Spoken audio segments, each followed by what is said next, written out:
What's going on, people? It's the Witch Doctor, and we're back with some more Pokemon Ocean. And it's been a while since I've done one, but this one is special.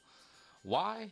Well, it's going to be the first two-part Pokemon Ocean. So, the first part will be dedicated to this little guy right here, Wishiwashi. Now, he's new to the ocean in the Pokemon world, so this one is probably one of the more interesting Pokemon out there. Wishiwashi solo form is, well, let's just say it did something that I didn't think would happen at all, because this Pokemon was notorious for having this reputation. But we'll get to that in its facts part. But first, we're gonna look at the animal it's based off of, and it's based off of. Wow, I said that really weird. It's based off of the. It's based off of a sardine. Now, for some reason, I had a hard time saying a Pacific sardine. I just kept messing it up in when I was like recording, and I said it like over and over again. Anyways, but yeah, it's based off of a sardine, and it's not surprising because sardines do swim in a school. There should be like a little video right here of them going around, or a picture or so, because like I said, videos in this series are a little iffy since I don't want to get striked with anything, you know, just being safe. And well, they actually look kind of similar when you think about it. Well, when you really look at it, it kind of looks similar. I guess maybe that's because it's just the size. They're both pretty small. Anyways, let's go ahead and get into some facts about some sardines. Let's see what we can learn about sardines today.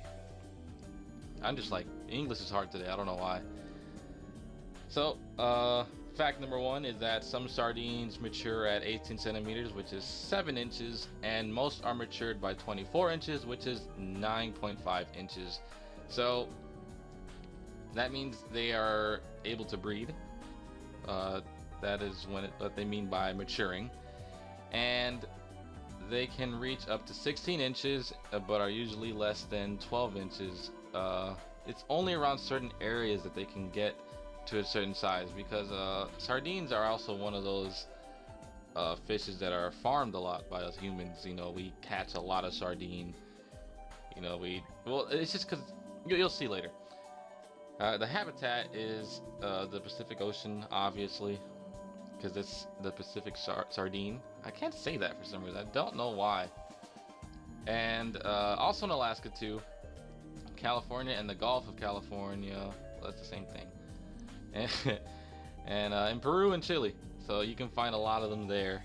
And I don't know what it is with English today, but I just can't do it. Today is not my day with English. Next fact is their diet, which is sardines are filter feeders, which means they feed on plankton and very small creatures.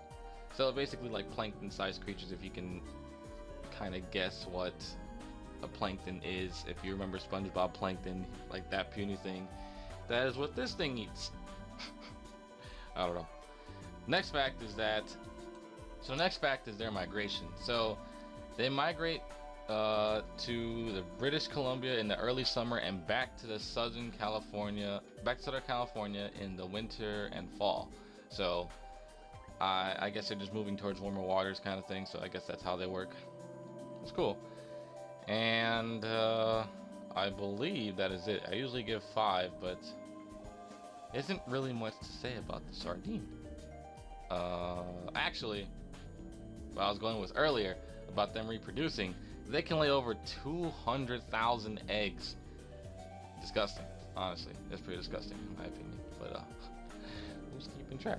Alright, now let's go to Wishiwashi, and again, like I said, this is going to be a 2-part video, so the next video will be on the school form. That one's probably the one that people want to see the most, so rather than make this one big video on it, I'd rather just do solo form first, so in case people like the solo form more than the school form, I understand. This will cater to those kind of people. So, Wishiwashi itself. Now, the first fact on Wishiwashi is one that kind of blew me away. There's 2 other facts on it, but I'm saving those 2 facts for the school form. So, I actually only really have 2 facts on this thing, because again, these games haven't been out for too long, and people haven't really gone too deep in the game as of yet on finding information. I don't know. That's me. I can probably dig myself, but I looked for a little bit. I couldn't find much. I did find one thing that was interesting. So the first one is that Wishiwashi school form has the lowest base stat of any Pokemon in the game. Now, if you remember, Sunkern took that spot for a long time. Not anymore. And it's only by 5 points. Wishiwashi's base stat is 175 and Sunkern's is 180. Oh, I would feel terrible with myself for being that weak. If you like those, if Sunkern's one of your favorites, I'm sorry. I apologize. But it's the truth. And the last fact that I got for it is that Wishiwashi is one of 3 Pokemon that can learn the move Tearful Look. Now, I didn't even know what Tearful Look was until I actually looked it up because I never carried a Wishiwashi yet in game. So, Sudowoodo, Bonsly, and Wishiwashi are the only ones that can get this move. So, it's pretty cool. At the same time, I don't think the move really does anything besides lower attack and special attack. So, I don't think there's really much of any use for it. It does give you +1 defense if you use the Z move version of it, but I don't see how that would help too much. Anyways, this video already is longer than most Pokemon Ocean, so yeah. If you guys do enjoy this Pokemon Ocean, please leave a like down below and comment down below on the next Pokemon you want to see on Pokemon Ocean, except for the next video, because the next video will be the school form of Wishiwashi. So the video after that will be one that I pick from the comment section. Anyways guys, well, let me make sure to tell you that it has to be a water Pokemon or a Pokemon that has to do with the ocean. They don't necessarily have to be a water type, but have to do with the water or the ocean. So, with that said guys, darkness.